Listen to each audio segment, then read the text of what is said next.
Larry. Lair Bear. You were my dearest friend.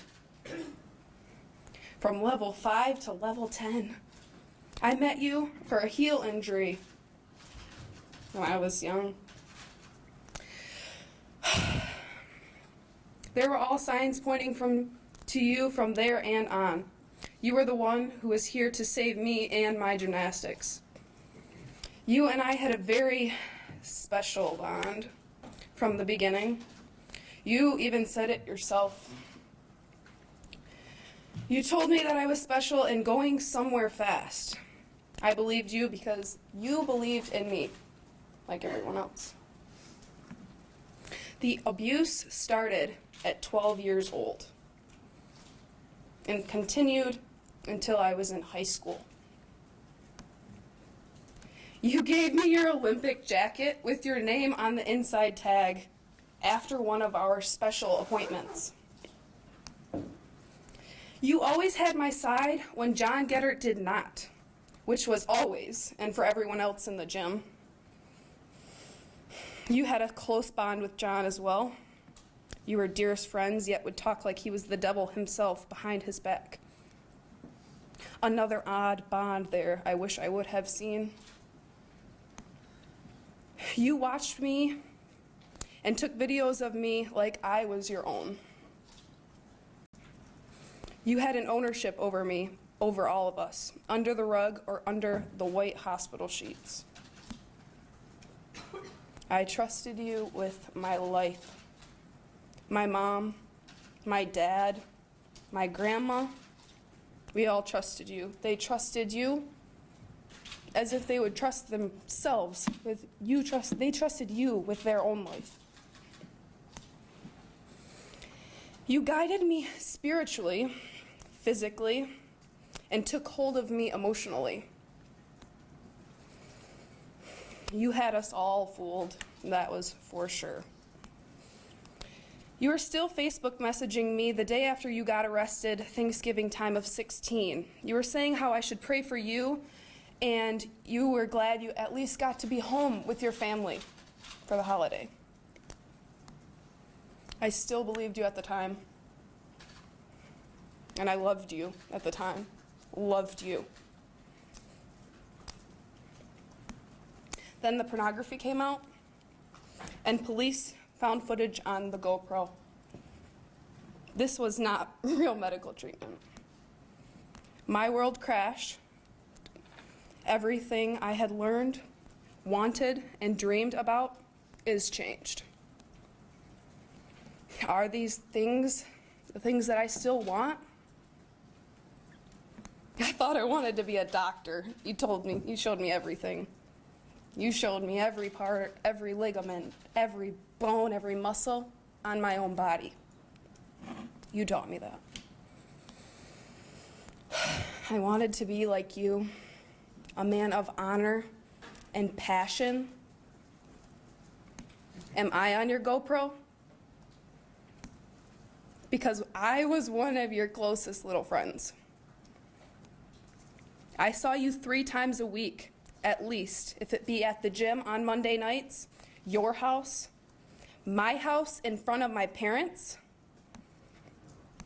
but so hidden in plain sight. My parents feel that they have failed me because of your master manipulation. My mom and dad think that this is their fault.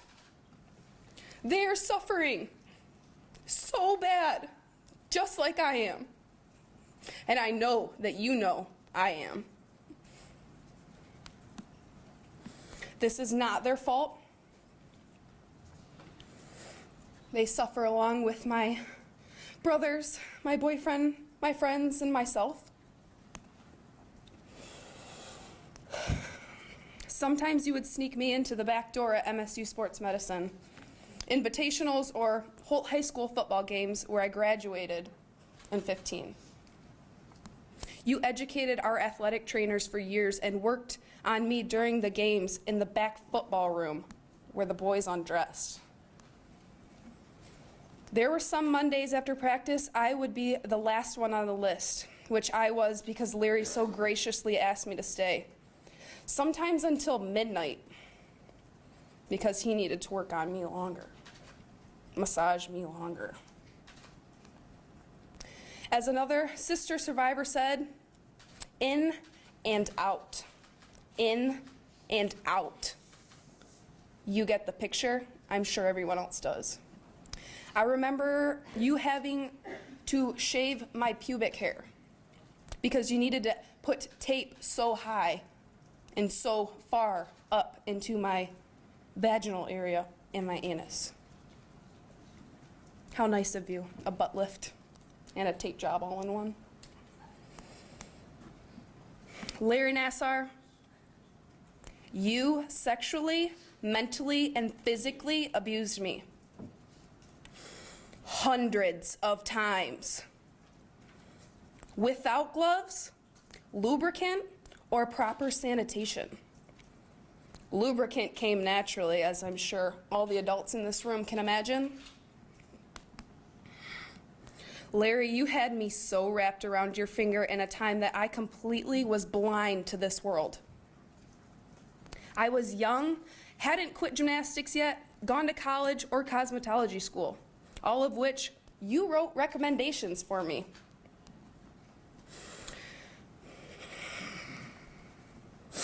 What did you expect? Well, you expected exactly what you got. A man your age knows exactly how fragile and gullible a 12-year-old girl is. A mastermind of all kinds. You truly are. In a sense, Larry, you stripped me from my virginity. Something so extraordinary for me. I was saving it for marriage at the time.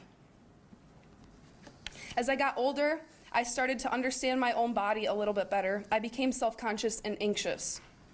Why was I so self-conscious being a gymnast with a beautiful, strong, healthy body? Because of you, Larry. You.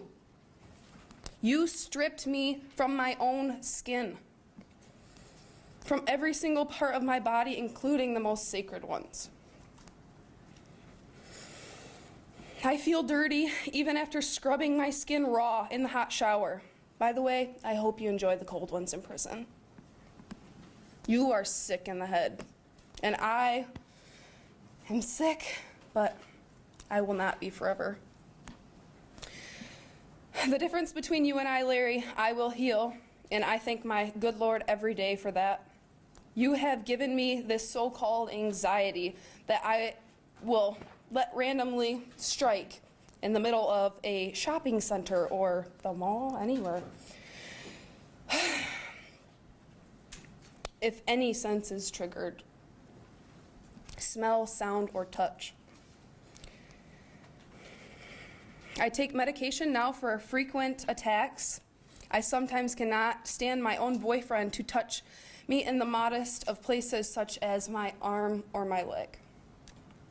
It hurts. It is painful. It's scarring. My body is scarred by you. You, Larry, have touched and massaged every part of my body. You covered me with your illness, and I will be contaminated by you for the rest of my life. I will never forget laying in your basement, naked and alone. Facing your small television with all the stuffed animals around, I kept my eyes tight, squeezed tight. This is where I found a new place in my own mind. Any place but this place. You would always prop up a pillow under my hips for a better angle of my lower half. You lit the fireplace as well to keep my bare bottom warm. How considerate of you. You were always worried about my butt. As another girl said, the cheerleader, that's his famous one.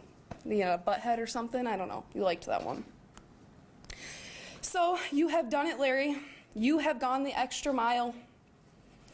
May your studies be fulfilled in the end. For all this you've done, there's a reason for it somehow, right? You know better than any of us in this room, the 12-year-old body, better than anyone standing here.